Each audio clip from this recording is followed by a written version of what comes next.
In this podcast, we will talk about infrared or IR spectroscopy. Chapter 13 in your book also has a section that covers mass spectrometry. We will not be covering this section. First, a little background on the electromagnetic spectrum. Nearly every portion of the electromagnetic spectrum has been used to figure out the structures of atoms and molecules. We are only going to talk about 3 of these portions. In the radio wave portion, that's what we use for NMR spectroscopy. That's chapter 14. In this chapter, we will cover IR spectroscopy. And later on in the lab, we will cover UV visible spectroscopy. A few things about the electromagnetic spectrum. The longest wavelength is the lowest energy. So on this end of the spectrum on the right-hand side, we have long wavelength.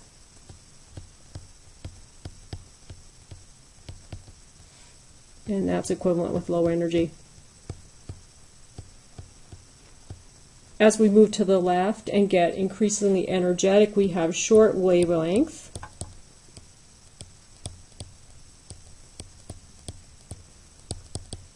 And that's equivalent to high energy.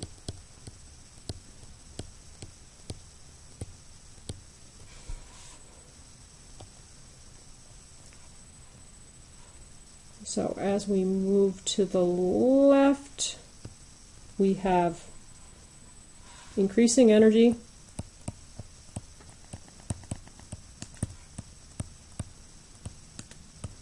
and we also have increasing frequency.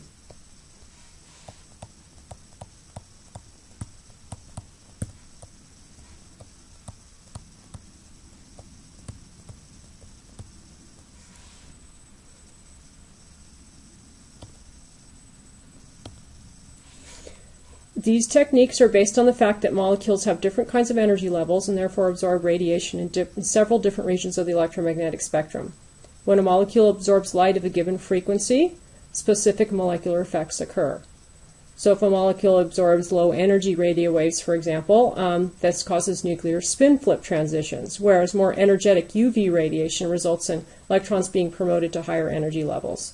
The energy is proportional to the frequency of light absorbed, and so you hopefully will recognize this formula, E equals h nu, where nu is the frequency of light in hertz.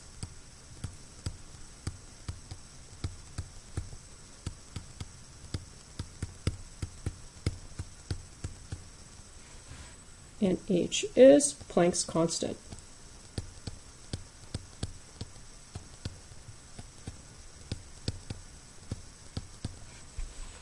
On the next slide, we're going to look at molecular effects associated with different regions of the electromagnetic spectrum. All right, we start off at the bottom with the lowest energy, radio waves, long wavelength, low energy. And this, of course, is for NMR spectroscopy. Infrared, more energetic.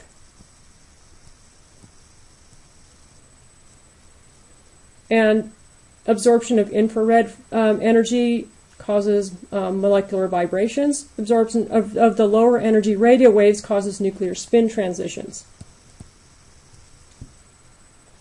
And then when we get into the UV visible portion of the spectrum, this is where we encounter electronic transitions. So this is where we have electrons being promoted to higher energy levels, the type of transition that you might have talked about in general chemistry. In this chapter, of course, we're talking about IR spectroscopy, so let's talk a little bit about what that means. So IR radiation causes groups of atoms to vibrate with respect to the bonds that connect them. So if you can imagine your molecular model set, if instead of having sticks for bonds, you had springs, and if you made that model, you can imagine all the different ways that that model might move. And when a molecule absorbs IR radiation, it's as if the bonds are made of springs, and so they're going to move in different ways. There's different types of movement here. One way that this particular bond, this OH bond, can move is to stretch. So when this bond stretches, the oxygen and the hydrogen move apart, and then they move close together, and they move far apart and close together and back and forth like that. That is an OH stretch. We can also do the same thing with this carbon-oxygen bond. That would be called a CO stretch. So we lengthen that bond and then we shorten that bond. We also have something called bending, and that's a little bit different. So we would call this movement COH bending.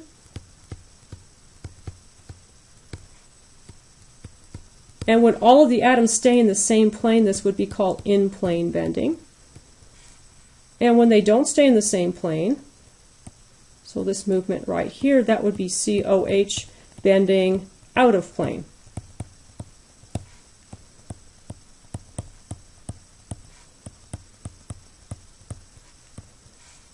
Now these bending vibrations appear in a region of the spectrum that we are going to ignore in my class. This is the region below 1500 reciprocal centimeters. So we're going to be ignoring the bending, and we are going to focus on the stretching vibrations. So something like this and something like this.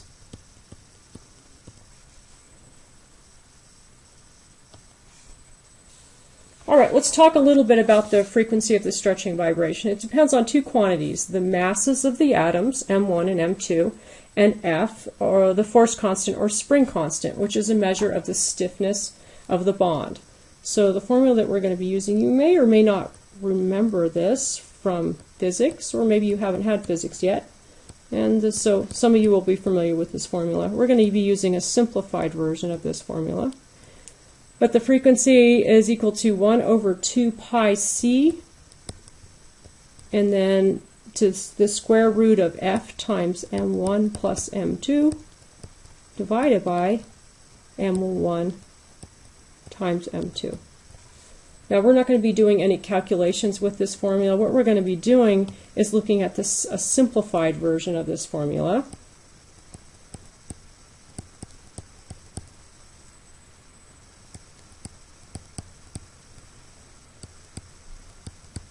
Frequency is proportional to square root of F over M.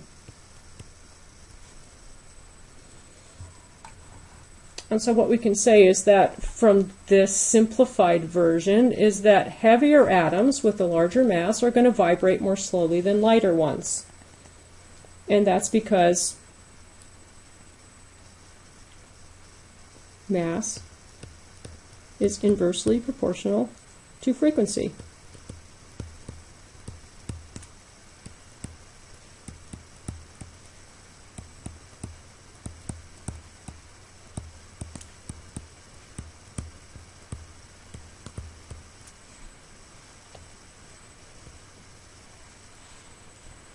What we also can gather from this formula is that the force constant is larger for stronger bonds, takes more energy to stretch a stronger bond, and smaller for weaker bonds. Thus, stronger bonds vibrate at a higher frequency than weaker bonds between similar atoms. And that's because F, which is the force constant,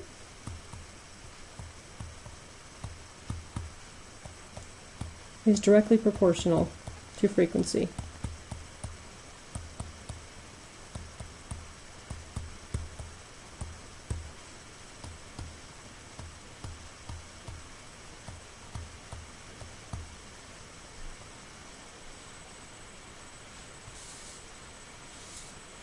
All right, so let's see how this affects an IR spectrum. Let's go to the next page. Here's some examples. If we have a bond between oxygen and hydrogen, and we compare that to a bond between carbon and hydrogen, if we looked at a table of bond association energies, we would see that the OH bond is a stronger bond.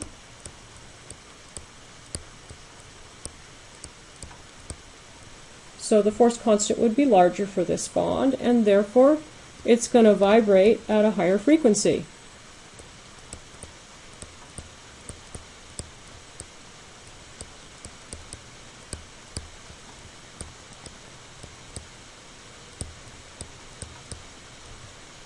So let's compare these two bonds in an IR spectrum and see where they absorb.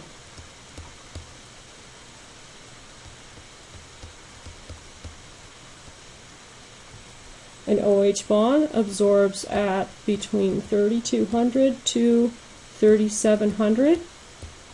And rather than hertz, we're going to be using reciprocal centimeters for our frequency. And a carbon-hydrogen bond, a weaker bond, is going to absorb at a lower frequency. So we see this at 2900 to about 3000 reciprocal centimeters. So exactly as we would expect. We know from chapter 1 that in the second example that a carbon-carbon triple bond is stronger than a carbon-carbon double bond, which is stronger than a carbon-carbon single bond. So we have increasing bond strength in this direction.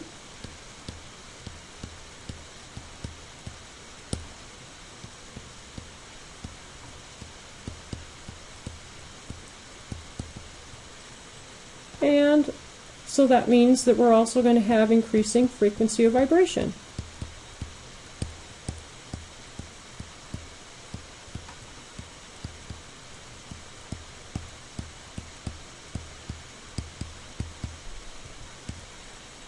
Alright, so what's the actual absorption what we see in an IR spectrum for these types of bonds?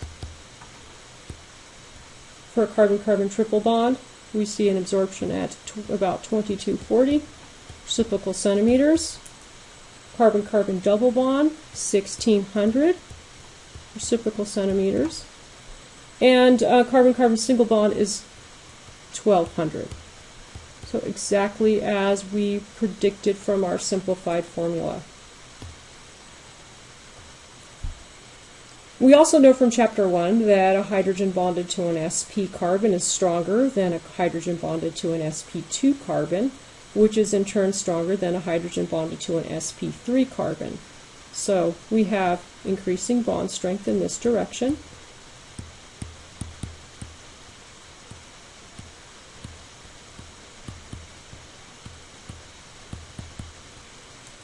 And so that means that we should also have increasing frequency of vibration in this direction.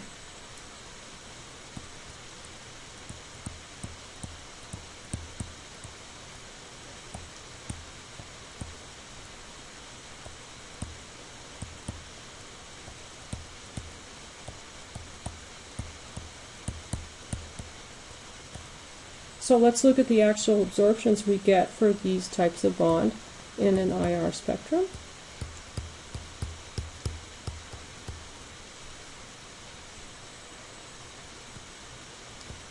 (3300) for hydrogen bonded to an sp carbon, 3080 to 3020 for hydrogen bonded to an sp2 carbon, and 2960 to 2850 for a hydrogen bonded to an sp3 carbon. Now these numbers are actually a lot closer, but we do definitely see a clear trend. Alright, so there's the frequency at which these bonds absorb in an IR spectrum, and there's also intensity, and that's on the next page. So the intensity of the absorption is proportional to the strength of the dipole moment of the molecule. So we know from chapter 1 that a carbon-oxygen double bond is a very strong bond. And we also know that if we stretch this bond, we are separating charge. We also, and we're not only separating charge, but we're increasing the dipole moment. So here's the dipole for this bond. When we stretch that, that's going to increase the dipole moment. So remember, the dipole moment depends on the difference in charge and how far away those charges are from each other. So we increase dipole moment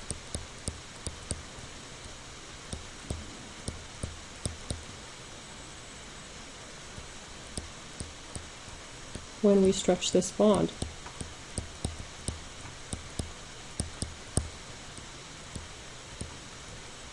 And what that leads to in an IR spectrum is a very intense absorption.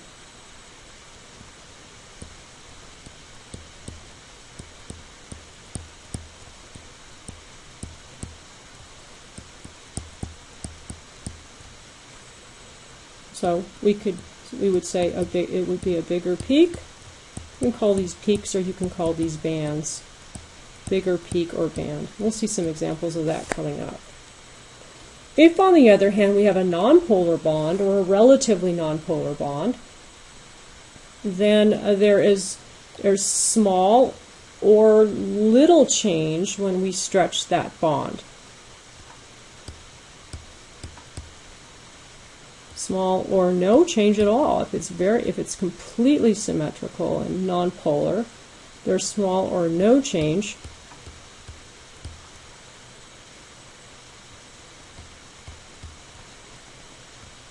When we stretch this bond.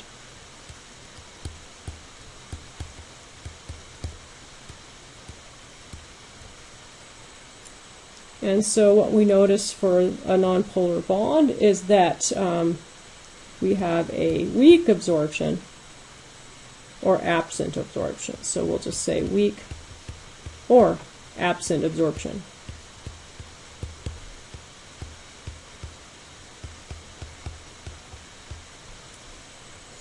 A symmetrical bond with no dipole moment will show only a weak absorption or none at all. So here's a perfectly symmetrical molecule, and with a nonpolar carbon-carbon triple bond. So what we would expect for this one here is we would expect a very small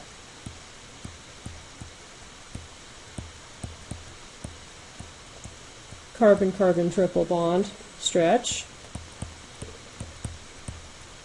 or none at all.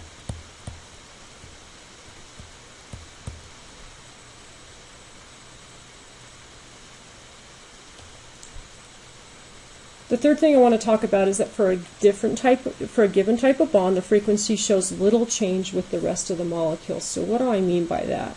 I mean that if we have an OH bond in our molecule, no matter how complex the molecule is, it could be something simple like methanol, or it could be the hydroxyl group on a bigger molecule like cholesterol, and does not matter. When we have an OH bond in our molecule, it's always going to absorb between 3,200 and 3,600 reciprocal centimeters.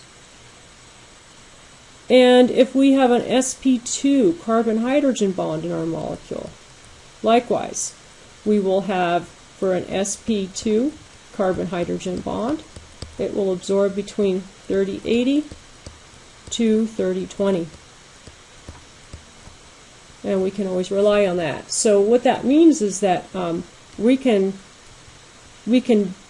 pick out functional groups in molecules by looking at absorptions in the IR spectrum. So it doesn't matter how complex the molecule is, we can be able to find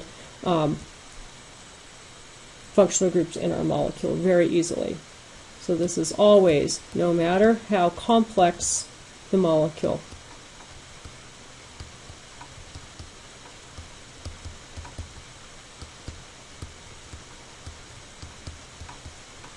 So IR is especially useful in indicating functional groups present in a molecule, and that's what we're going to use it for. So how do you interpret an IR spectrum? You'll usually be given the molecular formula of the compound, use it to evaluate units of unsaturation. So see chapter 10 or the unsaturation podcast.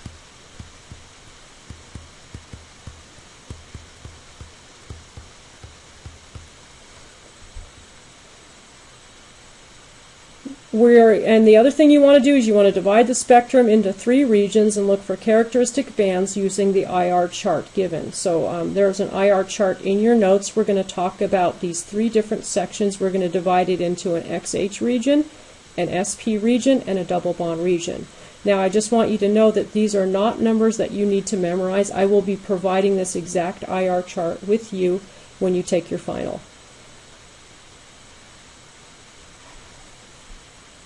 And the third trick to learning how to interpret an IR spectrum is actually doing a lot of practice. Practice, practice, practice.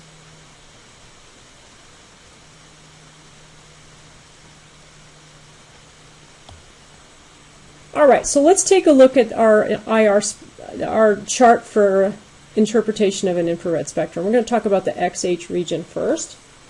What do we see in this region? By X, I just want you to know I don't mean halogens, I mean any atom bonded to hydrogen. So what we'll see in this region are alcohols, and alcohols can be 3700 to 3500. They could be sharp. More commonly, they are broad, so 3700 to 3500 sharp or 3200 to 3600 broad, and that would be the absorption for an OH bond that's part of an alcohol. If you have an OH bond that's part of a carboxylic acid, we get a much broader peak here. Notice, we go all the way to 3600 like we did with the alcohol, but this extends down into the carbon-hydrogen bond territory here, down all the way down to 2800. And that's usually a very intense peak in the spectrum. We also have amines and amides in this part of the spectrum. And what you're going to notice is that depending on whether we have a primary, a secondary, or tertiary amine, we're going to get a different appearance in the IR spectrum. So if we have a primary amine, in a primary amine, the nitrogen is bonded to one R group, so there are two nitrogen-hydrogen bonds. And if there are two nitrogen-hydrogen bonds, you will get two bands or two peaks in your IR spectrum. If you have one nitrogen-hydrogen bond, you're going to get one band. If you happen to have a tertiary amine, so maybe something like trimethylamine,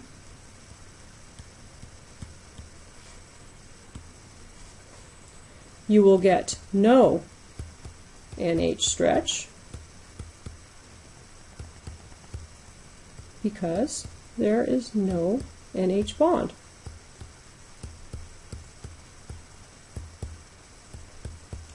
It's as simple as that.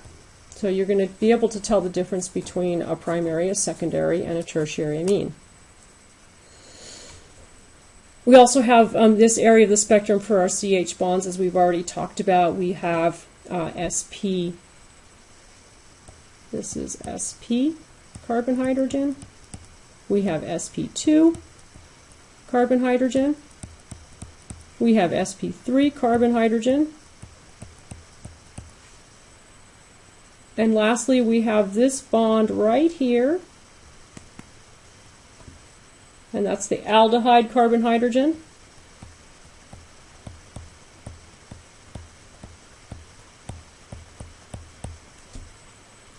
And that's a handy bond to look for. What we end up getting with an aldehyde carbon hydrogen is we end up getting two bands or two peaks, two bands, one at 2700 and one at 2800. These are often mistaken for sp3 carbon hydrogen, but they are actually lower. As if you look at the values here, we have sp3 carbon hydrogen goes all the way down to 2900 and sometimes even 2850, and here we go down to 2700. So it's a little lower, but it's very easy to miss if you're not looking for it. All right, let's look at the sp region. Not very much in this region, as you can see. What we're going to be looking for is carbon-carbon triple bonds, weak or absent if highly symmetrical, as we've already talked about. Carbon-nitrogen triple bonds, 2200. Carbon dioxide also appears in this area. So and the carbon dioxide will appear in every single spectrum unless you take steps to get rid of it. And this is how we do this. So carbon dioxide is in the air that we breathe, and in most IR instruments, what you do is you first take one spectrum with just the air, and that's called a background, and then you take your spectrum of your compound in air, and then the instrument actually subtracts that background spectrum, which will include carbon dioxide, so that it doesn't appear in your spectrum. Sometimes students don't have time to do this in the lab if they're running behind, and so if you haven't done a background for your IR spectrum, then you will notice a peak in this area. So that's why I have that there. And then we have the double bond region. A lot of stuff going on in the double bond region. This is a region where we can tell whether we have alkenes. So alkenes would be 1600 to 1670. and of course weak unless conjugated, as we've also as we already talked about. These can sometimes be weak. We did not talk about conjugation, so I want to talk about what this word means, conjugation. And so I'm going to draw you some conjugated double bonds. So these are conjugated.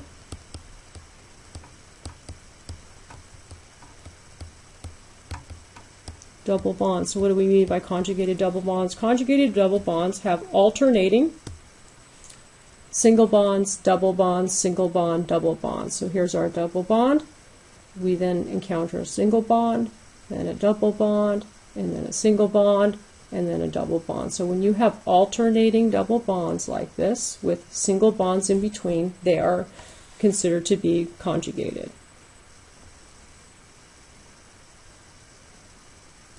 All right, we're going to be talking more about conjugation in chapter 16, but right now we need to at least have a little bit of an idea of what that means.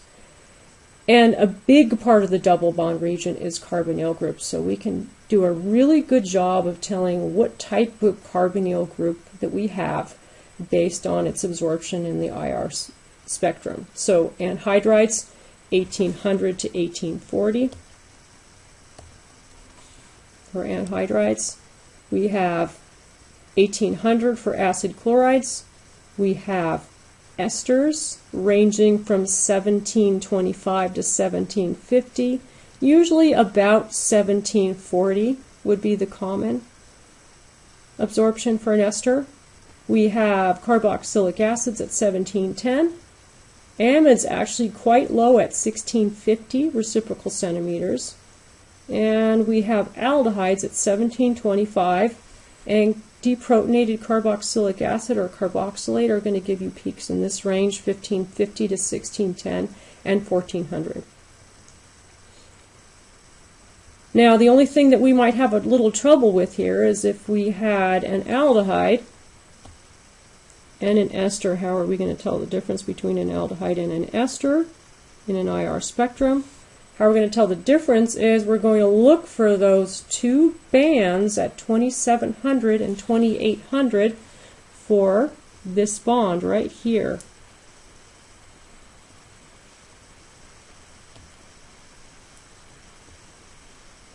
So that bond right there, remember 2700 and 2800, and that's going to help distinguish an aldehyde from an ester.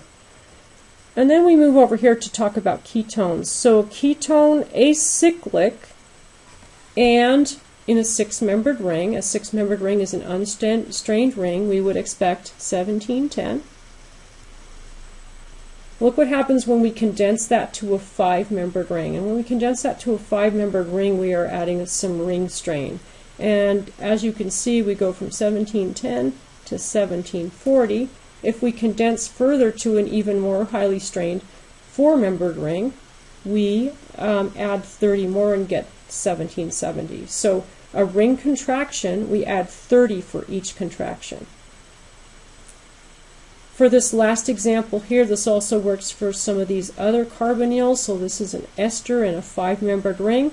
A typical ester we would expect to be 1725 to 1750. And most common 1740. So if we condense that into a five-membered ring, that's going to add 30, and so you can see how we go from 1740 to 1770 by that ring contraction. If, on the other hand, we have a ketone that's conjugated, so here's a ketone that's conjugated, and again, remember, a conjugation means we have alternating double bonds. So we have our carbonyl here, we have a single bond, and we have a double bond. So that's considered to be a conjugated ketone. A regular ketone 1710 conjugation lowers to 1680. So we see our numbers going down to 1680. So conjugation, we subtract 40. Conjugation, we subtract 40.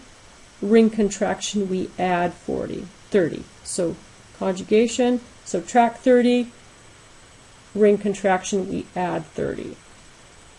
So now if we had a conjugated ketone in a 6-membered ring, we would get 1680. We condense this down to a 5-membered ring, and now we're gonna lose 30 there. So we're back up to 1750, which is close to what we get for an acyclic or a ketone in a 6-membered ring. And then you can see here, as we move across here, an irregular ester about 1740. We do a ring contraction that adds 30. We do conjugation that subtracts 30, and so we're right back to where we started with at 1740 here. So let's circle that, and there's 1740 over there. So those two effects are actually canceling each other out. So that's the IR spectrum that you will see with your exam. In Chapter 13, Part 2, we're going to look at some examples of IR spectra for some very common functional groups, so you will get a little experiencing what they look like.